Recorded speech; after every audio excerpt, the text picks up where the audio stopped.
అమ్మ నీ దగ్గర బోలెడంత శక్తి ఉంది. ఎవరైనా శక్తి ఉన్న వాళ్ళు ఏం చేస్తారు? ముందు బిడ్డలకి చూసుకుంటారు. పెద్ద కొడుకు విఘ్నేశ్వరుడికి ఏమైనా చేద్దామంటే ఏం చెయ్యాలి? ఆయనే పరమశక్తివంతుడు, ఇంకా నువ్వు ఆయనకేం చెయ్యక్కర్లా.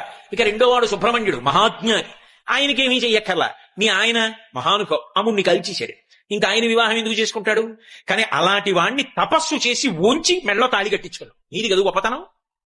కాబట్టి నువ్వు శంకరుడికి ఏం చేస్తావు నీ శక్తితో? ఏమీ చెయ్యక్కర్లా, ఆయన మహానుభావుడు. మరి నీ శక్తి అంతా ఏం చేస్తావు? పెద్ద కొడుక్కి నువ్వేం చెయ్యక్కర్లా, రెండో వాడికి చెయ్యక్కర్లా, మీ ఆయనకి చెయ్యక్కర్లా, మీ శక్తిని అంతటిని ఏం చేస్తావు అంటే నన్ను వచ్చి అడగక్క. ఎవడైనా వచ్చి ఆవిడ దగ్గర ఇలా వంగితే చాలట, అప్ప ఒక్కడ దొరికాడు రాని ఇవ్వడానికని ఇచ్చేస్తుంది. అమ్మా అప్పుట నువ్వు సంతోషంగా నవ్వుతుంది తప్ప నా దగ్గర ఉన్నది ఇవ్వడానికి ఇవాళుడు దొరికాడు రా నాకని సంతోషిస్తావమ్మా.